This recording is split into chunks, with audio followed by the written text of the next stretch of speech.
a case that I will call double arch. This is a fairly famous place in the U.S. in the desert of, I think it is Arizona, or well, I think it's Arizona, and it's famous because there's two arches which cross each other, and there is an association with echocardiography, and I'm going to show you a case where I want you to figure out what the pathology is. Okay, are you ready?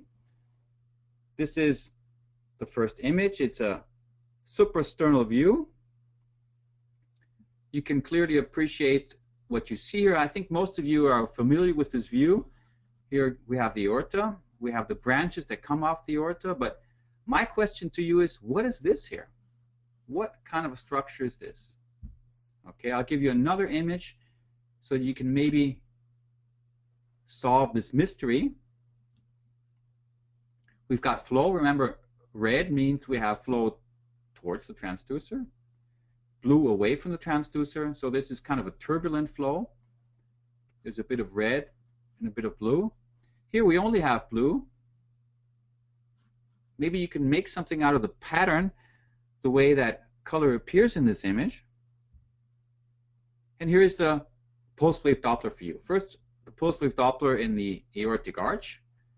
You see there is a typical systolic flow here, which ends at the end of systole.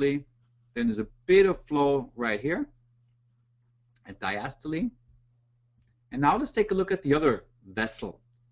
This vessel right here, again, we have systolic flow, which is a bit less maybe in velocity than the one I've shown you before. Now, here again is, okay, let me stop here. Let me ask you a question.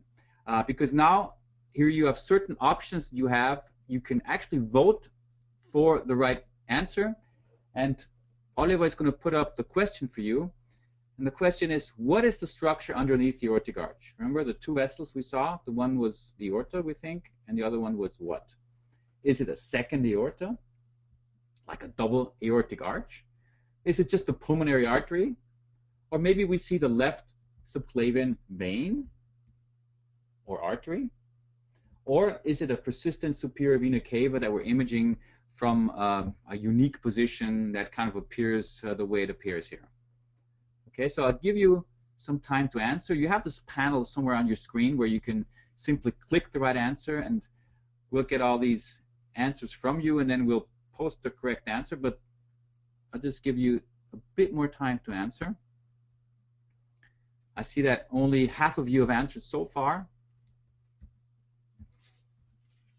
By the way, I see there's a lot of people in the webinars that were constant visitors and some new friends. Let me just name a few. Tarek Marey is here, who posted a very interesting newsletter on a pin in the heart. So if you are interested in seeing that, just visit our blog. A fascinating case, which was commented by many, many Facebook users as well. We have Anna Benson, who is, I think she's not missed many webinars so far. She's always been here. And we have Anna Pistrito, who is new to our team, who sent a lot of interesting new cases, and she'll be sending more in the future, so watch out for her as well. Okay, so, but I think many of you have now answered. Let me see what the answers are. Okay, here we are. Most of you think it's the pulmonary artery, okay? Some of you think it's double arch, okay, it's second aorta, and a few of you think it's subclavian artery or vein, and some think it's the persistent superior vena cava. Okay, so I guess most of you think it is the pulmonary artery, and those are correct. This is a bit confusing now. If you're not used to imaging from a suprasternal view, you can kind of get a bit confused, because normally what you would expect is that the pulmonary artery is circular because it undercrosses the aortic arch. Now in this case, we are simply cutting it in a longitudinal fashion. And to prove that this is truly the pulmonary artery, you can do something which is very simple. Just inject contrast. Because if you inject contrast right through a vein, it must go into the right heart, and from there to the pulmonary artery, and it must pacify the pulmonary artery. So this is what you see here. You have a few bubbles in the aortic arch as well, because that's what crosses through the pulmonary circulation.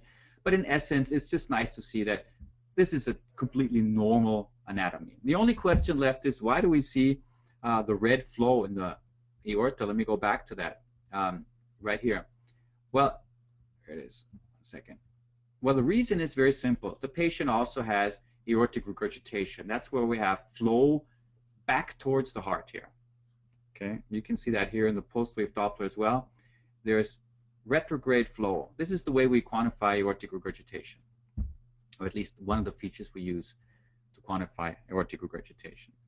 Good, so this was like a warm-up case, but now let's, oh yeah, I have something else for you, just a bit of anatomy about the double aortic arch. You know, we don't see this very frequently. It's something that is usually detected in children because it's something that kind of does give rise to suspicion. Very frequently what you have is a double aortic arch with one arch kind of crossing in front of the trachea and the other one in the back of the trachea. And what can happen is that you get some form of obstruction, and the symptoms are that of tracheal compression that you usually see. It is very obvious if you have a chest X-ray, and this is certainly not the only way a double arch can present. There's numerous different ways that the aortic arch can arise from the left ventricle, but this is the most common type. You can display that very nicely in angiography. Here's such an angiography. You have one arch here and the other one is right here, and they again come together here at the descending aorta, and here is a CT image reconstruction with the trachea here, where you can see how the double aortic arch kind of comes or passes in front of the trachea. So this is a pathology which is fairly rare, but if you deal with children, if you deal with congenital malformations, you probably might see it.